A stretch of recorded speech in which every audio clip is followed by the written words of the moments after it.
والصلاة والسلام على سيد المرسلين أما بعد فأعوذ بالله من الشيطان الرجيم بسم الله الرحمن الرحيم ولا تحسبن الله غافلا عما يعمل الظالمون صدق الله العظيم وصدق رسوله النبي الأمين المبين المبين الكريم ونحن على ذلك لمن الشاهدين والشاكرين فالحمد لله رب العالمين. شاہ اسد حسین بادشاہ اسد حسین دی اسد حسین دی پناہ اسد حسین. اب تک ہم کربلا کا منظر دیکھ چکے. اب بعد کربلا جب امام حسین کے سر مبارک اور آپ کے قافلے والے کو کربلا سے کوفہ کی جانب لے جایا گیا وہ بھی ہم نے سن لیا. جب کوفہ گئے تو وہاں کے ابن زیاد نے آپ کے ساتھ کیا سلوک کیا آپ کے سر اقدس کے ساتھ یہ بھی ہم نے سن لیا. اب وہاں سے امام حسین رضی اللہ تعالیٰ عنہ کے سر مبارک اور آپ کے قافلے والوں کو دمشق شام جہاں پہ یزید تخت نشین تھا وہاں پہ بھیجا گیا. امام حسین رضی اللہ تعالیٰ عنہ کے شہید ہونے کے بعد بھی آپ کے سر مبارک سے کچھ کرامتوں کا ظہور ہوا. جیسے آپ تلاوت کرتے ہوئے پائے گئے تو اسے دیکھ کے راہب اسلام بھی قبول کر لیا تھا. آپ تلاوت کرتے ہوئے پائے گئے. یہاں تک ایک اور واقعہ آتا ہے کہ آپ کو جس نیزے سے اٹھایا گیا تھا وہ نیزہ گر گیا تھا, زمین پر تشریف لے آیا تھا, آپ کے سر مبارک زمین پر تشریف لے آیا تھا. اور یہ اس لیے وجہ سے پس منظر یہ تھا کہ ایک قافلے والوں میں سے ایک کچھ کھو گئے تھے, ٹوٹ گئے تھے, اسی لیے آپ کا سر آگے نہیں بڑھ رہا تھا, لوگوں اٹھانے سے اٹھ نہیں رہا تھا. جب پتہ کیا گیا کہ کون نہیں ہے تو پتہ چلا کہ سکینہ رضی اللہ تعالیٰ عنہ قابلے میں نہیں ہے تو انہیں ڈھونڈا گیا, پھر لے کے آیا گیا. اس کے بعد پھر آپ کا سر مبارک کو لوگ اٹھا پائے. تو یہ بھی کرامت کا ظہور ہوا امام حسین رضی اللہ تعالیٰ عنہ کے سر مبارک سے. حضرت امام حسین اور آپ کے رفقا جتنے ساتھی تھے قافلے والے تھے سب کو دمشق شام کا ایک شہر ہے دمشق وہاں پر لے جایا گیا کیونکہ تخت نشین یزید وہیں پہ بیٹھا ہوا تھا. کیونکہ 40 سال حضرت امیر معاویہ نے وہیں پر حکومت کی, 20 سال گورنر بنے اور 20 سال خلیفہ وہیں پر بنے. اسی لیے دمشق میں ہی یزید نے ہی اپنا دربار لگایا, وہیں پر وہ تخت نشین تھا بیٹھا تھا. تو جب آپ کے قافلے والوں کو لے جایا جا رہا تھا تو دمشق پہنچنے سے پہلے یہ شور مچ گیا کہ معاذ اللہ داروں کا قافلہ آ رہا ہے, اور لوگ خوشیاں منانے لگے. وہاں کے کچھ اوباش گنہگار لوگ عاصی لوگ خوشیاں منانے لگے کہ قافلہ آ رہا ہے, جو جس نے خلیفہ وقت سے گرفتاری کی ان کا قافلہ آ رہا معاذ اللہ. تو اس میں خوشیاں منانے لگے اور گانے بجانے لگے.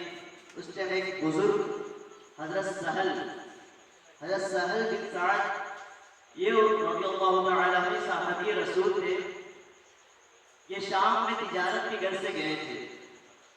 جب وہاں پر یہ دھوم دھماکہ دیکھا کہ یہاں پر تو گانے بجانے ہو رہے ہیں, لوگ خوشیوں میں مصروف ہے, تو ایک سے آپ رضی اللہ تعالیٰ عنہ نے پوچھا کہ آخر ماجرا کیا ہے, کیا وجہ ہے کہ آپ لوگ اتنے خوش نظر آ رہے ہیں, گانے بجانے کا سلسلہ ہو رہا ہے. تو بتانے والے نے بتایا کہ آج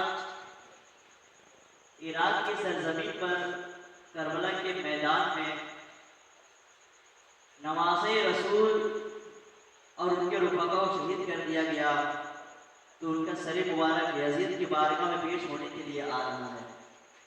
یہ سننا تھا کہ آپ آؤ بکا کر کے رونے لگے اور پوچھے کہ کون سے دروازے سے وہ داخل ہونے والے ہیں. تو بندے نے بتایا کہ فلاں دروازے سے داخل ہونے والے ہیں. چونکہ آپ بزرگ تھے, عمر زیادہ تھی, دراز ہوئی تھی عمر, تو آپ رضی اللہ تعالیٰ عنہ کسی بھی طرح دوڑتے بھاگتے ہانپتے اس دروازے تک مشقت سے پہنچے. دروازے تک پہنچنا تھا کہ قافلے کو آتے ہوئے آپ نے دیکھا, سر اقدس کو بھی دیکھا کہ ایک نورانی چہرہ جو آپ صلی اللہ علیہ وسلم کے چہرے کی مشابہت ان کو نظر آ رہی تھی، نیزے پہ وہ چہرہ آ رہا تھا، تو آپ نے جان لیا کہ یہی امام حسین رضی اللہ تعالیٰ عنہ کا سر مبارک جنہیں ان بدبختوں نے اتار لیا ہے۔ تو آپ خوب روئے اور قافلے والوں سے، یعنی امام حسین کے جو گھر والے تھے ان سے عرض گزار ہوئے کہ اگر میرے لائق کوئی خدمت ہو تو مجھے عرض کیجیے گا، میں آپ کے لیے کچھ کر سکتا ہوں۔ تو قافلے والوں میں سے چھوٹی بچی جو حضرت سکینہ رضی اللہ تعالیٰ عنہا ہے، انہوں نے کہا، فرمایا کہ آپ کون ہیں جو ہمارے حالت کو دیکھ کے رو رہے ہیں؟ یہاں تو سب خوشیاں منا رہے ہیں، کھیل بازوں میں مصروف ہے، گانے بازے میں مصروف ہے، آپ کون ہیں جو ہمیں دیکھ کے ایسے رو رہے ہیں؟ تو حضرت سہل رضی اللہ تعالیٰ عنہ کہتے ہیں کہ میں صحابی رسول ہوں۔ سبحان اللہ، یہ صحابی رسول ہی اہل بیت کا مرتبہ جانتے ہیں۔ تو انہوں نے کہا کہ میرے لائق کچھ کام ہو تو بتائیں۔ تو حضرت سکینہ رضی اللہ تعالیٰ عنہ کہتی ہیں کہ اگر آپ کچھ کر سکتے ہیں ہمارے لیے تو اتنا کام کیجئے کہ ہمارے بابا کے سر کو ہمارے قافلے سے کچھ آگے لے جائیں، کیونکہ ہو یہ رہا تھا کہ آپ کے سر اقدس کو دیکھنے کے لیے جب گٹھا لگ جاتا تھا اور عورتوں کو بھی لوگ دیکھ لیا کرتے تھے، اہل بیت اطہار کی جو پردہ نشین مائیں بہنیں تھیں انہیں لوگ دیکھ لیا کرتے تھے، تو انہیں پردے کا اتنا خیال تھا۔ 9 سال کی چھوٹی سی عمر ہے، حضرت سکینہ رضی اللہ تعالیٰ عنہ کی عمر کتنی ہے؟ 9 سال، سے میں نے بیان کر دیا کہ 9 سال کی چھوٹی سی عمر میں پردے کا اتنا خیال ہے کہ وہ عرض کرتی ہے اس ماحول میں بھی کہ ہمارے بابا کے سر کو تھوڑا آگے لے جائے تاکہ لوگ ان کے سر کو دیکھیں تو ہمیں نہ دیکھیں، بے پردے کی نہ ہو۔ اس سے آج ہماری مائیں بہنیں درس لے کہ پردے کا ہم کتنا خیال رکھتے ہیں،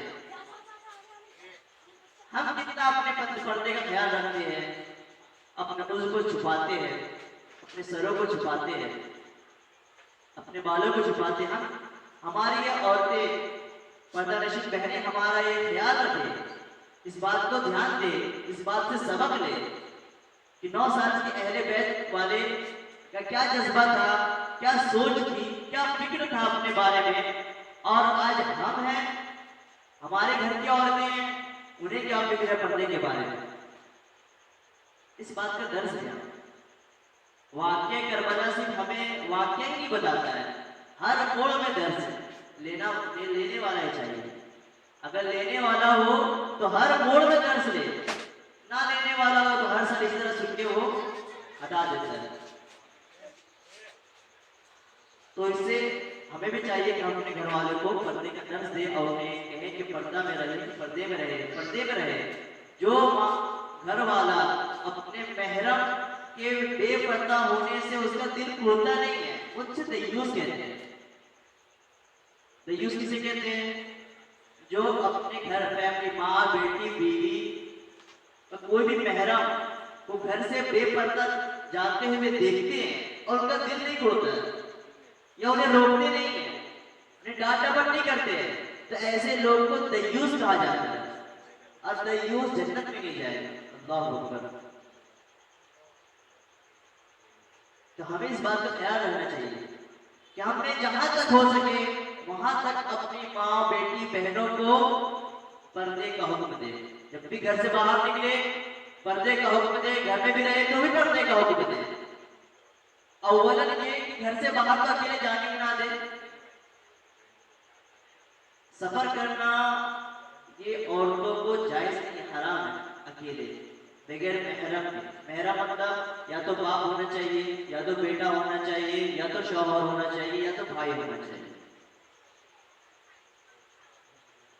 محرم کے علاوہ عورتوں کو سفر کرنا حرام ہے، یہاں تک کہ اگر اس کے پاس مال اتنا ہے کہ حج کر سکتی ہو لیکن اس پر حج کرنا ضروری نہیں ہے اگر اس کے پاس محرم نہیں ہے۔ اس کا علم یہ بتایا گیا ہے کہ جس عورت پر حج فرض ہو چکا ہے وہ نکاح کر لے، نکاح کرنے کے بعد اپنے شوہر کے ساتھ حج کو جائے۔ حج کرنا فرض ہے نا، اگر بندے پر فرض ہو چکے، اتنے مال دولت آ چکی ہے، فرض چیز بھی انسان کو منع ہو چکا ہے۔ کیوں؟ پردے کا خیال رکھتے ہوئے. اور آج ہماری مائیں بہنیں کہیں بھی نکل جاتی ہیں اکیلے بغیر پردے.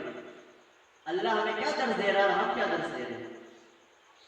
بہرحال تو حضرت سہل رضی اللہ تعالی عنہ، روایتوں میں الگ الگ روایتیں ہیں کہ کچھ روایتیں میں 40 درہم، کچھ روایت میں 400 درہم دے کر آپ نے امام حسین رضی اللہ تعالی عنہ کے سر اقدس کو آگے بھجوایا.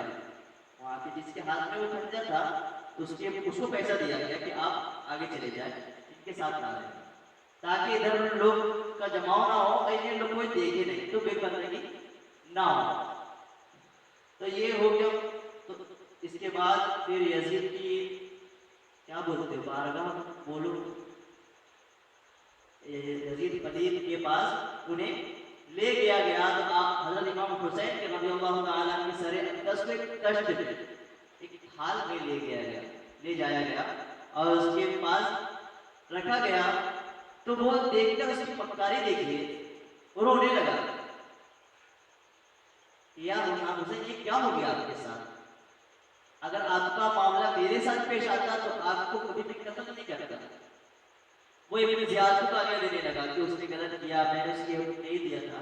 وہ دراصل اپنی حکومت بچانے کے لیے، لوگ جو اب بگولہ کچھ ہونے والے تھے انہیں بچنے کے لیے، وہ یہ کہنا چاہ رہا تھا کہ میرے کو اس میٹر کا کچھ پتہ ہی نہیں تھا. ابن زیاد نے زیادتی کیا اور اس نے ایسا کر دیا، میرا کوئی ایسا حکم نہیں تھا، میرا کوئی ایسا پروپیگنڈا نہیں تھا. وہ یہ بتانا چاہ رہا تھا. لیکن اس کا پس مطلب بھی آگے آئے گا کہ جس سے یہ پتہ چل جائے گا کہ اس کی نیت کیا تھی. تو اس کے ساتھی لوگ بھی کہنے لگے کہ کیا ہو گیا، یہ ایسا کیوں ہوا، اچھا نہیں ہوا، ایسا نہیں ہونا چاہیے، خاندان رسول کو لوٹ گئے، اب اہل بیت والے کیسے بچیں گے، نسل کیسے چلے گی. یہ لوگ آپس میں باتیں کرنے لگے. تو حضرت امام حسین رضی اللہ تعالی عنہ کو جب شام کا وقت ہوا تو آپ کے چہرے مبارک میں یہ یزید چھری سے رکھتا ہے، منہ پہ ہونٹ پہ چھری رکھتا ہے اور کہتا ہے اے امام حسین، اگر آپ میرا ساتھ دے دیتے تو آپ کو یہ حل نہیں ہوتا. اب اس بات سے کیا پتہ چلتا ہے اسی کتنی محبت تھی ان سے. تو وہاں پر ایک صحابہ کرام موجود تھے. آپ صلی اللہ علیہ وسلم کے دور میں صحابہ کرام، کیونکہ یہ خلیفہ تھا نا، تو صحابہ کرام کو کچھ تھا کہ وہ خلیفے کے پاس رہا کرتے تھے. کچھ ٹائم کا بادشاہ تھا تو وہاں پر دمشق میں ہی کچھ صحابہ کرام موجود تھے. تو انہوں نے کہا اے بدبخت، اپنے چھری کو ہٹا لے، یہ وہ ہونٹ ہے، یہ وہ زبان ہے جس کو حضور اکرم صلی اللہ علیہ وسلم چوسا کرتے تھے. تو ان کی اس بیان کو سن کو وہ ترنت سے چھری ہٹا لی. تو اس سے پتہ چلتا ہے کہ اس کی کتنی محبت یا صبح کیا مکاری تھی اس کی. اس کے بعد جب صبح ہوتا ہے تو حضرت زین العابدین کو طلب یہ بلاتا ہے یزید کہ ان سے مجھے بات کرنی ہے، انہیں بلایا جائے. حضرت زین العابدین جو کہ ایک ہی مرد تھے گھر پہ، تو انہیں بلایا گیا. تو ان سے یہ یزید بات کرتا ہے کہ یہ کیا ہو گیا، ہمارا یہ کچھ سوچ نہیں تھا، ہم ایسا سوچے نہیں تھے، ہمارا کچھ انٹینشن ہمارے میں جیسے نیت ہی نہیں تھی کرنے کی، لیکن یہ ہو چکا، ہونے کو کون ڈال سکتا ہے. ایسے کہتے ہوئے اس نے کہا. تو امام زین العابدین کہتے ہیں کہ میری 3 خواہشیں. ایک پہلا یہ کہ جس نے یہ کیا ہے اسے تم سخت سے سخت سزا دو. دوسرا یہ کہ جمعہ کی نماز سے خطبہ یا آئندہ جو خطبہ ہونے والا اسے میں دوں گا. اور تیسرا یہ کہ مجھے ہمیں سب کو صحیح سلامت مدینہ شریف پہنچا دیا جائے. اور چونکہ وہ مکاری کر ہی رہا تھا، امام حسین کے گھر والوں سے اپنے اندر نرمی دکھانا چاہ رہا تھا لوگوں کی کہ میری یہ غلطی نہیں ہے، تو اسے یہ تینوں باتیں ماننی نہیں تھی، اس کی مجبوری تھی. تو بولا ٹھیک ہے. خطبے کے بعد آئے تو امام زین العابدین رضی اللہ تعالیٰ عنہ نے ایک زوردار خطبہ دیا. اس میں اپنے سارے بات کو بیان کیا، اپنے کیا کیا ہوا، کیا میٹر تھا، کیسے کیسے کیا ہو گیا، کیسے کیسے لوگ شہید ہو گئے، کیسے کیسے ان ظالموں نے شہید کر دیا. سارا میٹر بتایا. سارے لوگ سوچ میں فکر پڑ گئے، کچھ رونے بھی لگے جو آپ کے محب تھے. اس کے بعد اس یزید نے حضرت نعمان بن بشیر جو مدینے کے گورنر تھے، حضرت مسلم بن عقیل کا واقعہ سنے تھے نا آپ لوگ؟ تو اس ٹائم نعمان بن بشیر ہی مدینے کے گورنر تھے جو مسلم بن عقیل پر سختی نہیں کر رہے تھے. یہ ابن زیاد کو پتہ چلا کہ یہ سختی نہیں کر رہے تھے، ان کو وہاں سے ہٹا دیا گیا. پھر وہاں پر زیاد کو بھیجا گیا. تو ابن بشیر کو جب وہاں سے ہٹا دیا گیا تھا تو یہ یہاں دمشق آ گئے تھے، کیونکہ مین ایریا یہ پتا گورنر ہاؤس یہیں پہ تھا میں، تو یہیں پر آپ آ گئے تھے. تو یزید نے انہیں بلایا اور کہا کہ آپ انہیں مدینہ شریف صحیح سلامت لے جائیں، کیونکہ ہم نے آپ کو دیکھا ہے کہ مدینہ شریف میں جب مسلم عقیل کا واقعہ آیا تو آپ گھر میں دکھا رہے تھے، تو ہمیں پتا ہے کہ آپ ان کے ساتھ بھی نرمی کریں گے اور انہیں صحیح سلامت وہاں تک مدینہ شریف تک پہنچا دیں گے.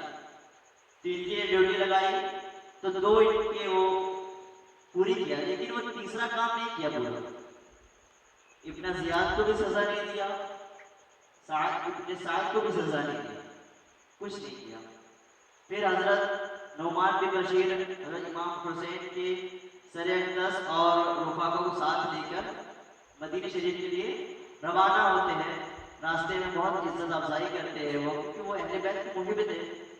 عزت افزائی کرتے ہیں، کھانے پینے کا سارا اہتمام رہتا ہے، گھوڑوں کا انتظام کرتے ہیں، ان کا انتظام کرتے ہیں اور اچھے سے انہیں خیر و عافیت میں مدینہ شریف لے جاتے ہیں. مدینہ شریف پہنچتے ہی حضرت زین العابدین جو اب تک روئے نہیں تھے، مدینہ شریف پہنچتے ہیں، روضہ انور پہ ڈائریکٹ جاتے ہیں، گھر نہیں جاتے ہیں.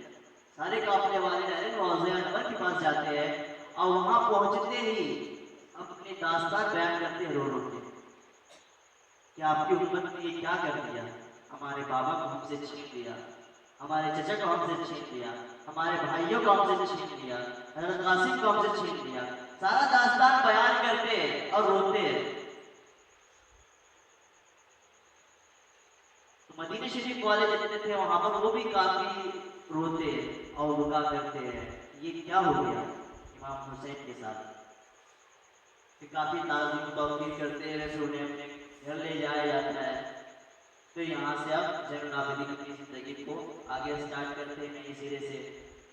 آپ کی شادی ہوتی ہے، پھر بچے ہوتے ہیں. انشاءاللہ ان کا واقعہ بھی زندگی کے انشاءاللہ وقت ملا تو کبھی انشاءاللہ بیان کریں گے.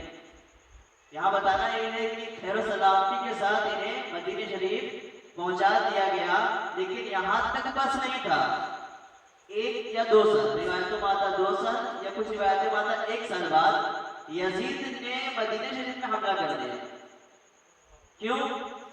کیونکہ یہاں کے صحابہ اکرام جو تھے اور جو محب اہل بیت تھے وہ اس واقعے سے وہ غصہ تھے اور وہ بیت توڑ رہے تھے. انہوں نے بیت توڑ دی تھی کہ میں ہم اسے اپنا بادشاہ تسلیم نہیں کرتے. اسی وجہ سے اس نے ایک پھر کسی جلاد کو بھیجا تھا مدینہ شریف میں حملہ کیا. وہاں کے روایتوں میں آتا ہے سینکڑوں ہزاروں صحابہ اکرام کو اس نے قتل کر دیا. بے گناہ صحابہ اکرام کو اس نے قتل کروا دیا. جو جوان لڑکے تھے انہیں قید کر لیا، بوڑھوں کو تو جان سے مار دیا.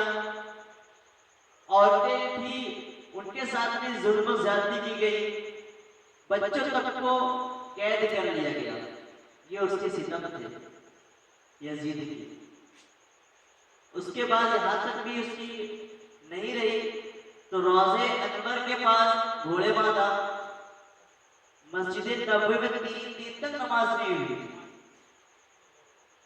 لیکن ایک صحابہ کرام رضی اللہ تعالیٰ عنہ وہ مدینہ شریف کی مسجد میں رہتے تھے، کیونکہ وہ دیوانے تھے، دنیا سے مطلب نہیں تھی تو وہ لوگ اٹھاتے بھی نہیں تھے.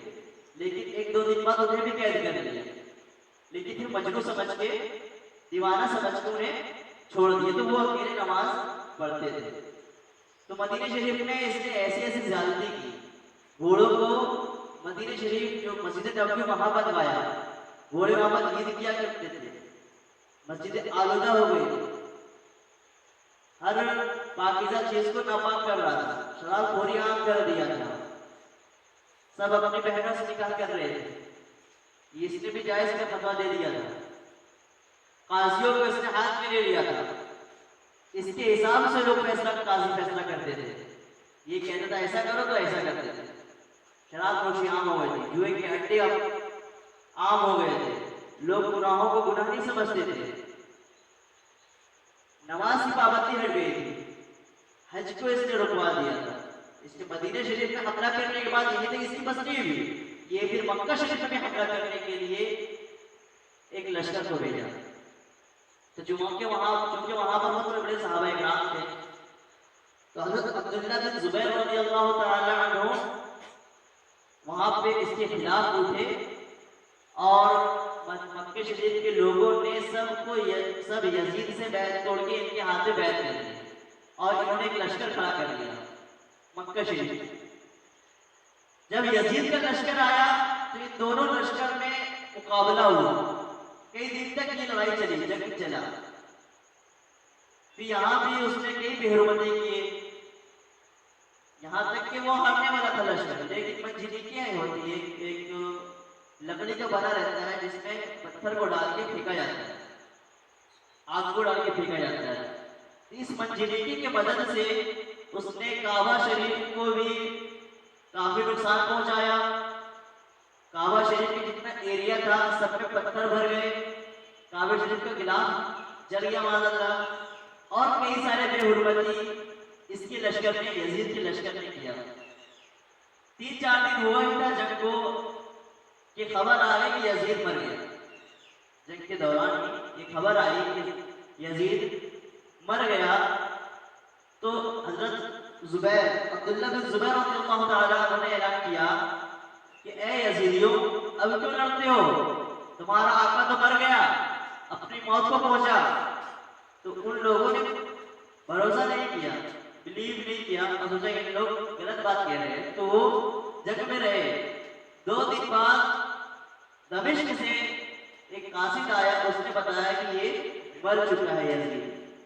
پھر وہ لوگ ٹوٹ گئے، پھر حضرت عبداللہ بن زبیر رضی اللہ تعالیٰ عنہ اور ان کے لشکر نے ان پر حملہ کیا اور انہیں شکست دی، وہ ہار گئے۔ پھر یہاں پر جب حضرت عبداللہ بن زبیر جیت گئے، دمشق کا یہ میٹر ہو گیا کہ وہاں پر یزید کے مرتے ہی اس کے بیٹے کو تخت نشین کرا دیا گیا۔ اس کا بیٹا عابد تھا، نیک تھا، زاہد تھا، وہ باپ کے کرموں سے خوف زدہ تھا، تو بولتا نہیں تھا لیکن نفرت کرتا تھا باپ سے۔ تو وہ کچھ دن خلافت میں آتا ہے کہ 2 مہینے یا 3 مہینے، بس اس سے زیادہ وہ نہیں رہے، کیونکہ جب آخری وقت آیا تو ان سے کہا لوگوں نے کہ آپ کسی کو خلیفہ بنانا چاہتے ہو تو ان کا نام پیش کریں۔ تو انہوں نے کہا کہ میں خلافت میں کوئی مزہ نہیں دیکھا، اس میں کوئی نیکی خوبی نہیں دیکھی، تو میں نہیں چاہتا میں کسی کو اس دلدل میں ڈھکیلوں۔ تو اس کے بعد عبداللہ بن زبیر جو مکہ شریف میں ان لوگوں کا سب خلیفہ بنے تھے، جو نگران بن گئے تھے مکہ شریف کا، پھر انہوں نے ہی دمشق آ کر بھی خلافت زمانے تک سنبھالا، جہاں عبداللہ بن زبیر رضی اللہ تعالیٰ عنہ نشین ہوئے، اور اس کے بعد سارے میٹر ہلکے ہلکے سالو ہوئے۔ جو یہ گناہ کا منظر تھا اسے ہٹایا گیا، شراب نوشی کو بند کیا گیا، جوئے کے اڈے کو ہٹایا گیا، اور یہ جو اس نے غلط فتویٰ دیا تھا بہن شادی کرنے کا، تو وہ سب اس نے حضرت عبداللہ بن زبیر رضی اللہ تعالیٰ عنہ نے ہٹایا۔ اب انشاءاللہ آئندہ بیان کریں گے کہ یزیدیوں، تو یزید تو مر گیا، اس کی موت کیسی ہوئی انشاءاللہ کہیں بیان ہوگا، اور ابن زیاد کا کیا ہوا، والد یزید کا، یہ سب کا کیا کیا ہوا انشاءاللہ آئندہ بیان سنیں گے۔ وما علینا الا البلاغ المبین۔